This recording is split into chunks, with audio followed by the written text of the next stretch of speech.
चुनाव हारने के बाद आमतौर पर नेता अपने जनता के सामने आकर संदेश देता है और जो वोट मिला है उसके लिए धन्यवाद भी करता है। लेकिन तेजस्वी यादव तो चुनाव के बाद विदेश चले गए, कोई मैसेज नहीं दिया जनता के नाम। तो ये पहला मौका नहीं है जब शिवानंद तिवारी ने तेजस्वी यादव की कार्यशैली पर सवाल उठाया है। इससे पहले उन्होंने तेजस्वी की विदेश यात्रा और विपक्षी नेता की भूमिका को लेकर भी कठोर टिप्पणी की थी। पनोरमा ग्रुप, जो सोचता है वो करता है। आपके अपने सपनों का आशियाना। तेजस्वी यादव पर शिवानंद तिवारी के बयान से बवाल, स्वागत में सन्नाटे पर किया तीखा तंज, अशुभ संकेत।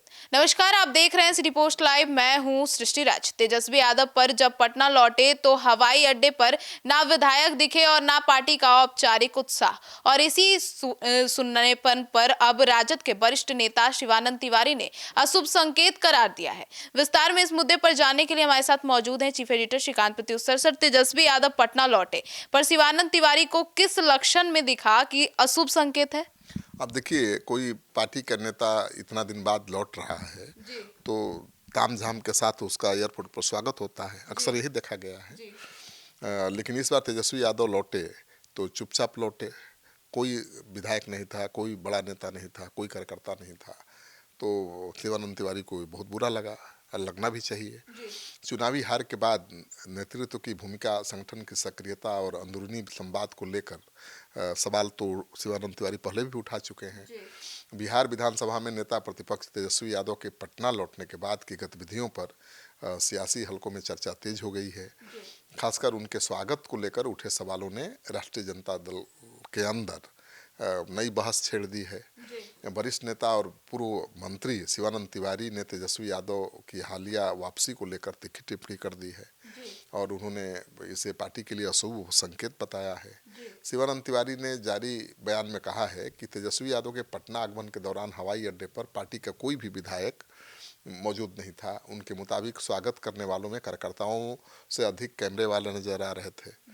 शिवानंद ने भी सवाल उठाया कि तेजस्वी यादव एयरपोर्ट से सीधे अपने आवास चले गए, कायदे से उनको पार्टी के दफ्तर जाना चाहिए था। उन्होंने कहा कि ये संकेत अच्छे नहीं माने जा सकते, ये शुभ संकेत नहीं है, खासकर तब जब पार्टी विधानसभा चुनाव में हार का सामना कर चुकी है। तो शिवानंद तिवारी का मकसद तो नेक है, वो चाहते हैं कि तेजस्वी यादव तैयारी के साथ विपक्ष के नेता की भूमिका निभाएं। लेकिन तेजस्वी यादव तो विदेश चले गए और आए भी तो कोई तैयारी नहीं दिखी, पार्टी के नेताओं कार्यकर्ताओं में कोई जोश नहीं दिखा और वो एक्टिव नहीं दिख रहे हैं। तो शिवानंद तिवारी ने इसी को लेकर एक तरह से उनको नसीहत दी है कि भाई ऐसा काम नहीं चलेगा। सर, तो शिवानंद तिवारी पहले भी निशाना साध चुके हैं ना? हाँ बिल्कुल, निशाना साधने का भी कारण तेजस्वी की लापरवाही थी। चुनाव हारने के बाद आमतौर पर नेता अपने जनता के सामने आकर संदेश देता है और जो वोट मिला है उसके लिए धन्यवाद भी करता है। लेकिन तेजस्वी यादव तो चुनाव के बाद विदेश चले गए, कोई मैसेज नहीं दिया जनता के नाम। तो ये पहला मौका नहीं है जब शिवानंद तिवारी ने तेजस्वी यादव की कार्यशैली पर सवाल उठाया है। इससे पहले उन्होंने तेजस्वी की विदेश यात्रा और विपक्षी नेता की भूमिका को लेकर भी कठोर टिप्पणी की थी। शिवानंद तिवारी का मानना है कि हार के बाद नेतृत्व को कार्यकर्ता के तौर पर मैदान में उतरना चाहिए और पार्टी से लगातार संवाद बनाए रखना चाहिए। अपने फेसबुक पोस्ट में शिवानंद तिवारी ने कहा था कि तेजस्वी यादव ने मैदान छोड़ दिया है, अगले 5 साल तक विरोधी दल के नेता की भूमिका निभाने की क्षमता पर संदेह है उनको, मतलब उनमें क्षमता नहीं है। यह भी कहा था कि जय और पराजय सहज और सामान्य नियम है, लेकिन अहम सवाल ये है कि हम अपने जय या पराजय को किस तरीके से लेते हैं। तेजस्वी यादव को बिहार लौटना चाहिए, उन्हें नेता की तरह नहीं बल्कि कार्यकर्ताओं की तरह सबसे मिलना चाहिए। तो शिवानंद तिवारी के इरादे तो नेक हैं, सलाह भी अच्छा है, लेकिन तेजस्वी यादव कितना अहमियत देंगे, हो सकता है कि उनके इस सलाह को नेगेटिव ले कि भाई ये तो उंगली कर रहे हैं, जबकि वो सलाह इसलिए दे रहे हैं कि भाई ऐसे करिए तब पार्टी बचेगी और आपकी राजनीति बचेगी। सर, तो छुट्टी से लौटे तेजस्वी अपने बयान को लेकर भी काफी संयमित दिखे। हाँ, करीब 40 दिन बाद लौटे हैं छुट्टी से और तेजस्वी यादव से एयरपोर्ट पर पत्रकारों ने कई सवाल किए और उन्होंने बहुत संभल कर जवाब दिया।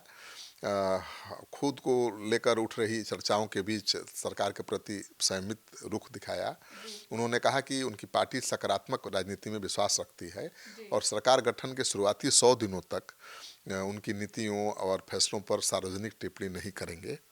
हालांकि उन्होंने ये भी स्पष्ट किया कि जनता के बीच सरकार के कामकाज की समीक्षा जरूर की जाएगी और तेजस्वी यादव ने बिहार वासियों को नए साल की शुभकामनाएं दी हैं और एक बार फिर चुनावी परिणामों पर सवाल उठाए हैं। उन्होंने कहा कि हालिया विधानसभा चुनाव में जनमत की भावनाओं को नज़रअंदाज किया गया। साथ ही उन्होंने डबल इंजन सरकार पर अपराध, भ्रष्टाचार, पलायन, शिक्षा, स्वास्थ्य व्यवस्था को लेकर गंभीर सवाल खड़ा किए हैं। लेकिन अब कह रहे हैं कि हम तो 100 दिन तक इंतजार करेंगे, 100 दिन बाद सरकार के खिलाफ मोर्चा खोलेंगे। तो हो सकता है कि 40 दिन बाद आए हैं तो पार्टी के संगठन को दुरुस्त करें, उसके बाद सरकार के कामकाज की समीक्षा करें और फिर सरकार के खिलाफ अभियान छेड़ें। सर, तो महिलाओं को किए गए वादों पर तेजस्वी यादव सरकार को घेरते हुए भी नजर आए। हाँ, तेजस्वी यादव ने एनडीए सरकार से उसके चुनावी वादों को पूरा करने की मांग की है। उन्होंने विशेष रूप से महिलाओं को 2-2 लाख रुपए देने के वादे का जिक्र करते हुए कहा कि सरकार को अपने घोषणा पत्र पर अमल करना चाहिए। पटना में तेजस्वी यादव ने कहा कि हम शुरू से ही सकारात्मक राजनीति करते आए हैं। फिलहाल नई सरकार की नीतियों, निर्णयों और कार्यक्रमों पर टिप्पणी नहीं करेंगे। 100 दिन का मोहलत देते हैं, तो 100 दिन का मोहलत दिया है। 100 दिन बाद क्या करेंगे अब ये देखना होगा। तो सुना आपने हमारे इस डिबेट को, तो अब देखना होगा कि 100 दिन बाद तेजस्वी यादव विपक्ष की भूमिका में आकर सरकार को किन तरीकों से घेरते हैं। फिलहाल इस खबर में इतना ही। आगे की खबरों के लिए जुड़े रहिए हमारे साथ और देखते रहिए सिटी पोस्ट लाइव। धन्यवाद।